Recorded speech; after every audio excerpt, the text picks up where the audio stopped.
Hello students, I'm again back with part 2 of chapter number 11, The Revolt of 1857. Students, I hope you all have seen part 1 of this chapter. If not, do watch it. बेटा यहाँ तक जो भी कुछ इस chapter में है वो हम लोग पढ़ चुके हैं. हम लोग पार्ट 2 स्टार्ट करेंगे. Immediate cause of revolt of 1857. Immediate cause क्या थे? मतलब देखो, प्रॉब्लम्स तो बहुत सारी थी. वो प्रॉब्लम्स से हम डील भी कर रहे थे, पर एक टाइम के बाद ऐसा क्या हुआ जिसकी वजह से अब हमने बोला बहुत हुआ, अब तो कुछ करना पड़ेगा. चलो, तो 1856 में एनफील्ड राइफल्स इंट्रोड्यूस हुई आर्मी में. 1856 में एनफील्ड राइफल्स इंट्रोड्यूस हुई आर्मी में. बेटा, जब इनको लोड करना होता था, इन राइफल्स को जब भी हमें लोड करना पड़ता था, तो इनके ऊपर एक ग्रीस्ड कवरिंग लगी हुई होती थी ऑफ द कार्टेजेस. इस कार्टेजेस के ऊपर ग्रीस्ड कवरिंग होती थी, जिससे हमें बाइट मतलब बिटन मतलब काटना पड़ता था, मुंह से काटना पड़ता था. ठीक है बात? फिर से ध्यान से सुनो. अब हम पढ़ रहे हैं immediate cause of revolt of 1857. परेशान तो हम पहले से थे, पर अब ऐसा कुछ हुआ जिसके बाद हमने रिवोल्ट कर ही दिया. तो वो क्या हुआ? वो था इंट्रोडक्शन ऑफ एनफील्ड राइफल. अभी एनफील्ड राइफल कब इंट्रोड्यूस हुई? 1856 में इंट्रोड्यूस हो गई. जब इन राइफल्स को आपको लोड करना पड़ता था तो इसके ऊपर ग्रीस्ड कवरिंग होती थी. Greased covering of this cartridge, उसको आपको बिटन ऑफ करना पड़ता था, काटना पड़ता था. ये र्यूमर फैलाए गए, या सही थे गलत थे अभी तक नहीं पता. र्यूमर मतलब होता अफवाहें. ये अफवाहें फैल गई थी कि ये जो ग्रीसिंग है ये काऊ और पिग फैट से हुई है. पोर्क और बीफ से ग्रीसिंग हुई है उन कार्टेजेस की. देखो, गाय हमारी माता है. इवन जो मुस्लिम्स है वो तो पिग का नाम लेना ही पसंद नहीं करते, तो फिर उसको खाना या उसकी स्किन से, उसके फैट से बने हुए किसी चीज़ को मुंह में लेना तो बहुत ही एक बड़ी बात हो जाएगी इन लोगों के लिए. सेम हिंदू काऊ को जितना रिस्पेक्ट करते हैं उनके लिए भी ये बिल्कुल सही नहीं था. तो जो सिपाही हैं उन लोगों के अकॉर्डिंग ये जो थी चीज़ें, ये एंटी रिलीजियस जा रही थी, है ना, क्योंकि ये हिंदूज़ और मुस्लिम दोनों के रिलीजियस सेंटिमेंट को हर्ट कर रही थी. तो सिपाही ने कंसीडर किया इस एक्ट को. ब्रिटिश ईस्ट इंडिया कंपनी का ये जो काम था एनफील्ड राइफल को इंट्रोड्यूस करना, उसके कार्टेजेस पे ग्रीसिंग करना काऊ और पिग फैट की, तो जो हिंदू और मुस्लिम थे वो सोच रहे थे कि भाई ये तो हमारे धर्म को भ्रष्ट करने की बात है, ये हमारे रिलीजियस सेंटिमेंट को हर्ट हर्ट करना चाहते हैं. तो उन्होंने इसके अगेंस्ट प्रोटेस्ट करना स्टार्ट कर दिया कि भाई हम तो नहीं यूज़ करेंगे ग्रीस्ड कार्टेजेस. तो जो ब्रिटिश गवर्नमेंट थी उन्होंने कुछ ध्यान ही नहीं दिया, इस प्रोटेस्ट की तरफ ध्यान ही नहीं दिया, और पनिश करने लग गई उन लोगों को जिन्होंने उनके ऑर्डर को मानना मना कर दिया कि भाई हम आपके ऑर्डर नहीं मानेंगे, हम इस ग्रीड कार्टेजेस वाली जो एनफील्ड राइफल है इसको हम यूज़ नहीं करेंगे. तो ब्रिटिशर्स ने उन्हें पनिशमेंट देना चालू कर दिया. उनके प्रोटेस्ट के ऊपर कोई ध्यान ही नहीं दिया. जब सोल्जर्स जो 19 रेजिमेंट के थे उन्होंने रिफ्यूज़ किया कि भाई अब तो हम बिल्कुल भी इस ग्रीड कार्टेजेस को यूज़ नहीं करेंगे, तो इनका जो लीडर था उसे पनिश किया गया and the regiment what disband. पूरी की पूरी रेजिमेंट को डिसबैंड कर दिया और लीडर को पनिश किया गया. 29 मार्च 1857, 19 नहीं, 29 मार्च 1857 को बैराकपुर में मंगल पांडे जो सोल्जर्स था 34th रेजिमेंट का. पहले देखो किसने डिनाई किया? 19th रेजिमेंट ने डिनाई किया कि हम इस कार्टेज को यूज़ नहीं करेंगे. उन्हें पनिश किया गया, डिसबैंड कर दिया गया. फिर बात आई 29 मार्च की. 1857 में ही मंगल पांडे जो एक सोल्जर था, सिपाही था 34 रेजिमेंट का, उसने फायर कर दिया अपने sergeant major and asked his comrades to revolt against the British. तो बेटा ये तो बड़ा ही बहादुर था मंगल पांडे. इसने अपने सर्जेंट मेजर को ही गोलियों से उड़ा दिया और अपने कॉमरेड्स को, साथियों को क्या बोला? चलो रिवोल्ट करो ब्रिटिश गवर्नमेंट के against, in defence of their caste and religious. ये हमारे कास्ट, ये हमारे रिलीजन के साथ छेड़छाड़ कर रहे हैं, तो हमें इतना तो करना ही चाहिए. मंगल पांडे ने शूट कर दिया.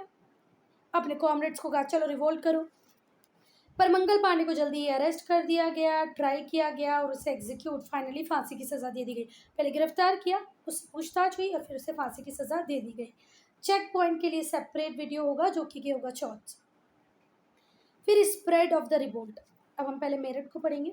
ये जो रिवोल्ट है ये स्टार्ट हुआ मेरठ में. जो सोल्जर्स थे उन्होंने रिफ्यूज़ कर दिया कि हम कार्टेजेस को यूज़ नहीं करेंगे. रिबेलियन में खड़े हो गए, विद्रोह करने लगे। जो रिलीज प्रिजनर्स थे जेल से, उन्होंने बहुत सारे ब्रिटिश ऑफिसर्स को किल किया and civilians and March two Delhi. British officers को किल किया, सिविलियंस को किल किया और दिल्ली की तरफ चलने लगे ऑन द सेम नाइट, उसी रात में। और यहीं से शुरुआत होती है रिवोल्ट ऑफ 1857 की। तो जो मेरठ था वहाँ से रिवोल्ट स्टार्ट होता है। जो सोल्जर्स होते हैं वो रिफ्यूज़ कर देते हैं कि हम कार्टेज को यूज़ नहीं करेंगे, विद्रोह में खड़े हो जाते हैं। और जो रिलीज प्रिजनर्स होते हैं जेल के, वो ब्रिटिश ऑफिसर्स को, सिविलियंस को मारते हुए उसी रात में दिल्ली पहुंचते हैं और यहीं से शुरुआत होती है रिवोल्ट ऑफ 1857 की। दिल्ली को कैप्चर कर लेते हैं रिबेल्स का 12 मई को। कुछ इंग्लिशमैन को मारा भी जाता है, वाइल जो रेस्ट होते हैं जैसे वो इन लोगों को देखते हैं वो भागने लग जाते हैं। बहादुर शाह टू को ये जो सोल्जर्स होते हैं वो प्रोक्लेम कर देते हैं एम्परर ऑफ इंडिया, क्योंकि बहादुर शाह टू को एम्परर नहीं मानते थे कौन, ब्रिटिशर्स। पर हमारे सोल्जर्स को लगा कि भाई ब्रिटिशर्स के पहले भी तो मुग़ल एम्पायर ही था, तो हम बहादुर शाह को अपना एम्परर मान लेते हैं। वो सिंबॉलिक लीडर बन गए इस अपराइजिंग के। जल्दी ही रिवोल्ट ने कवर कर लिया एंटायर टेरिटरी ऑफ दिल्ली को। Very soon the revolt covered the entire territory of Delhi up in the north of Bihar to the east. Delhi से लेके बिहार तक। Very soon the revolt covered the entire territory from Delhi in the north में दिल्ली तक से लेकर के बिहार में ईस्ट तक, ईस्ट में बिहार तक। नॉर्थ में दिल्ली से लेके बिहार ईस्ट तक, इतना बड़ा एरिया किसके पास आ गया, रिवोल्यूशनरीज के पास आ गया। और बढ़िया जोर शोर से वहाँ पर हो रहा था रिवोल्ट। ठीक हुई बात।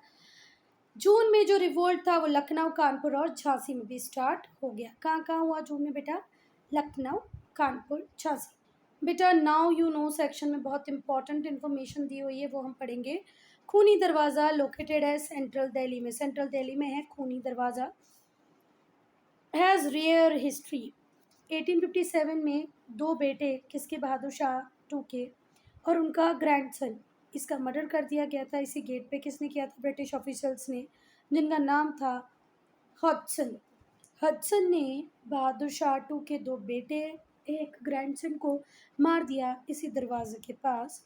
Thus the Mughal lineage come to an end. और इसी के साथ मुगल लीनिएज हो जाती है खत्म। कौन करते हैं? Hudson. Now the British retaliation.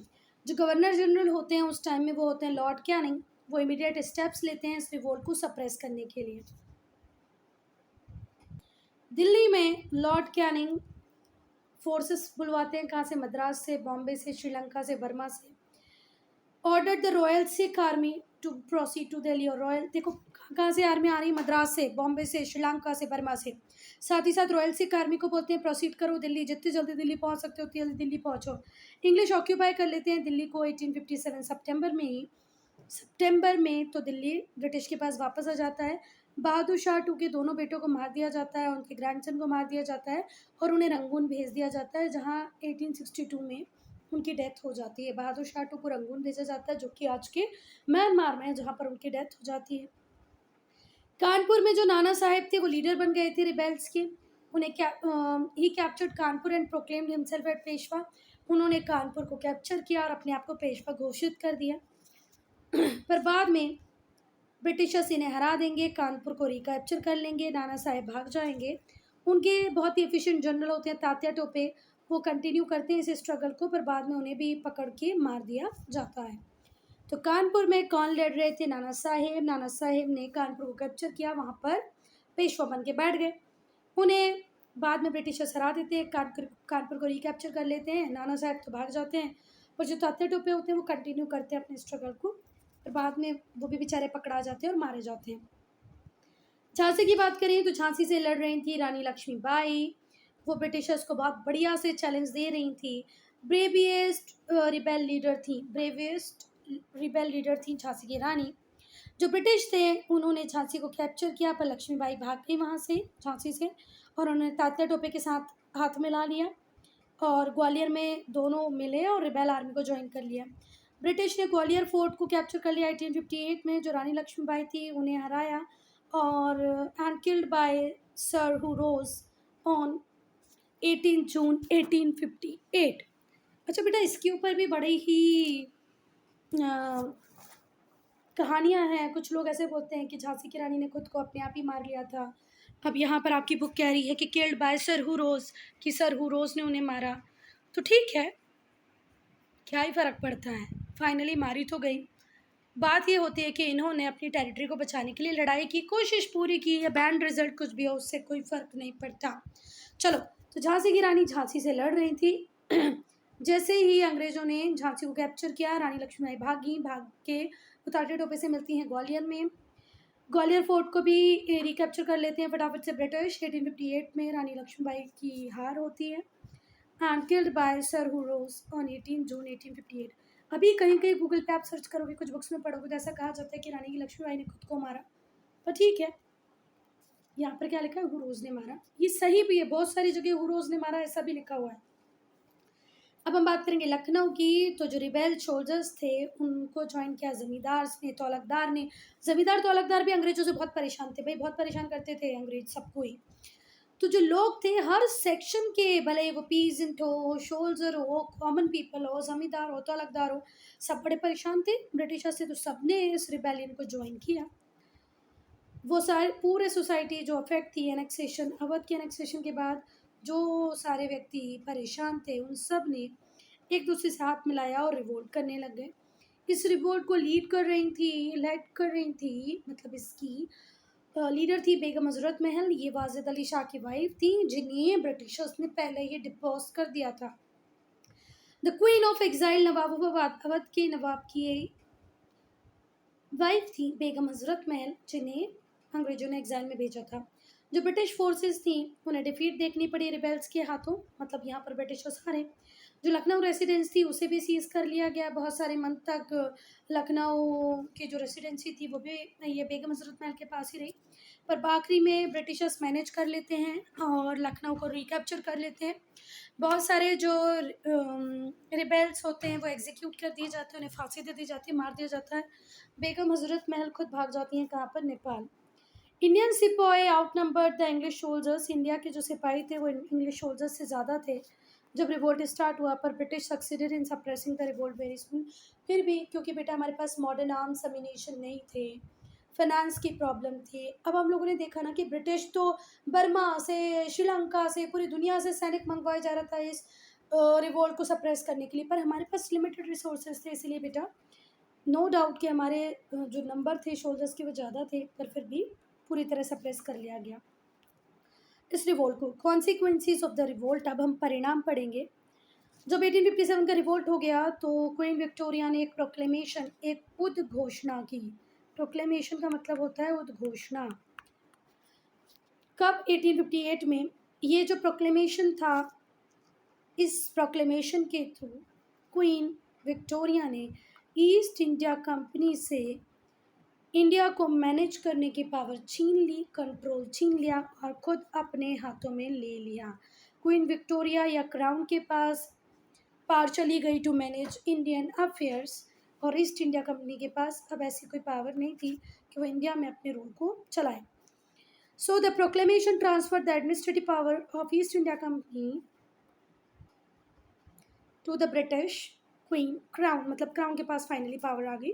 उस टाइम विक्टोरिया थी तो विक्टोरिया के पास आ गई। जो कंपनी थी उसने उसके रूल को ख़त्म किया गया। ब्रिटिश ईस्ट इंडिया कंपनी का रूल ख़त्म हुआ। बहुत सारे चेंजेस किए गए एडमिनिस्ट्रेशन में। अब हम एक एक करके वो चेंजेस पढ़ेंगे। Board of control, court of directors को एबोलिश कर दिया गया। ये ईस्ट इंडिया कंपनी के टाइम पर चलते थे board of control, court of director, उन्हें पूरी तरह एबोलिश किया। उनकी जगह पे सेक्रेटरी ऑफ स्टेट आ गया इंडिया के लिए। And the council, Indian council were created, Indian council create की गई। सेक्रेटरी ऑफ स्टेट आ गए, कोर्ट ऑफ डायरेक्टर और बोर्ड ऑफ कंट्रोल की जगह पे। जो आर्मी थी उसे फिर से रीऑर्गेनाइज किया गया। जो इंडियंस थे उन्हें रोका गया कि अब उनके पास बहुत ज़्यादा आर्म्स नहीं होंगे।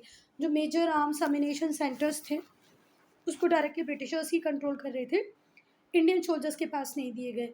क्योंकि ब्रिटिशर्स को कहीं ना कहीं तो डर था ही ना कि भाई एक बार ही हमारे आर्म्स अम्यूनिशन को यूज़ करके हमें ही मार सकते हैं तो दोबारा क्यों नहीं। ब्रिटिशर्स ने रियलाइज़ की अपनी मिस्टेक को। कि भाई हमें इंडियन रूलर्स को गुस्सा नहीं करना चाहिए, एंटागोनिशिंग, हमने जो ये हमारे इंडियन रूलर थे उन्हें गुस्सा किया ना, हमें ये नहीं करना चाहिए था। The right of adoption was given to Indian princes. बेटा, जो लॉर्ड डलहौजी की पॉलिसी थी जिसके थ्रू एडॉप्शन लीगल नहीं था, मतलब आपका खुद का बच्चा है तो टेरिटरी आपकी गोद लिए बच्चे की नहीं, तो ब्रिटिशर्स ने सोचा यार ये पॉलिसी तो बड़ी डेंजरस थी, 1857 का रिवोल्ट करा गई हमें अलाउ करना पड़ेगा, तो उन्होंने अडॉप्शन को अलाउ कर दिया। The policy of annexation was brought to an end, और क्वीन विक्टोरिया ने बोल दिया नो फर्दर एनेक्सेशन, प्रॉमिस किया भैया क्वीन विक्टोरिया ने तो कि अब हम कोई न्यू टेरिटरी एनेक्स नहीं करेंगे। गवर्नर जनरल को replaced by viceroy, governor general की पोजीशन खत्म की गई, वाइसरॉय से रिप्लेस की गई। Now the nature of revolt, now the nature of the revolt, ये जो रिवोल्ट था बच्चा प्राइमरली उन परेशानियों का नतीजा था जो इंडियन सोल्जर फेस कर रहे थे, और धीरे धीरे इसने एक पॉपुलर कैरेक्टर को अक्वायर कर लिया। बहुत सारे जो यूरोपियन हिस्टोरियंस हैं वो इस रिवोल्ट को, रिवोल्ट ऑफ 1857 को सिपाही म्यूटनी कहते हैं, कि ये सिपाहियों का विद्रोह मात्र था, बस मतलब सिपाहियों ने विद्रोह किया। हाउएवर जो हिस्टोरियंस हैं, नेशनलिस्ट हिस्टोरियंस हैं, इंडियन हिस्टोरियंस हैं, वो इस व्यू को अपोज करते हैं कि भाई ये सिर्फ सिपाही म्यूटनी नहीं थी, वो इसे ग्रेट रिवोल्ट ऑफ 1857 या फर्स्ट वॉर ऑफ इंडिपेंडेंस कहते हैं। इंडियन हिस्टोरियंस इसे सिर्फ सिपाही म्यूटनी नहीं मानते, या सिपाही म्यूटनी मानते ही नहीं है, वो ये कहते हैं कि फर्स्ट वॉर ऑफ इंडिपेंडेंस था या ग्रेट रिवोल्ट ऑफ 1857 था। बेटा ये रिवोल्ट इसी वजह से हुआ क्योंकि हमारी सोसाइटी के डिफरेंट सेक्शंस बहुत सारी ग्रीवियंसेस, बहुत सारी प्रॉब्लम्स को फेस कर रहे थे। नॉट जस्ट द सिपाही, अकेले सिपाही नहीं थे बेटा जिनकी प्रॉब्लम्स थी, भले वो तौलकदार हो, ज़मींदार हो, कॉमन पीसेंट्स हो, ट्राइबल कम्युनिटी हो हर व्यक्ति परेशान था ब्रिटिशर्स से। जो लीडर्स थे उन्होंने रिवोल्ट को ज्वाइन किया क्योंकि उनके इंडिविजुअल रीजंस थे, बट उनका एक शेयर्ड ऑब्जेक्टिव भी था कि ब्रिटिशर्स को इंडिया की ज़मीन से बाहर भगाना है। जो रिवोल्ट था उसने बहुत सारे सेक्शंस के लोगों को साथ में लेके आए, है ना, और फॉस्टर्ड हिंदू मुस्लिम यूनिटी, और इसके बाद हिंदू मुस्लिम यूनिटी फॉस्टर हुई, मतलब बढ़ गई। Thus this cannot be said the revolt is mere सिपाही म्यूटनी, इसीलिए हम इस रिवोल्ट को सिर्फ सिपाही म्यूटनी नहीं कह सकते क्योंकि डिफरेंट सेक्शंस ने इसको ज्वाइन किया। भाई अगर सिपाही म्यूटनी होती तो तात्या टोपे क्यों होते, बेगम हजरत महल क्यों आती, क्यों झांसी की रानी आती, इसमें तो सोसाइटी के डिफरेंट सेक्शंस ने पार्टिसिपेट किया, जमींदार भी थे, तौलकदार भी थे। It was the first large scale popular uprising, ये पहली लार्ज स्केल अपराइजिंग थी against the British rule. So student, I'm ending this video here. Only if you have any doubt, any problem, to write in comment section. We'll discuss checkpoint and what वो क्या कहते हैं उसको, shorts.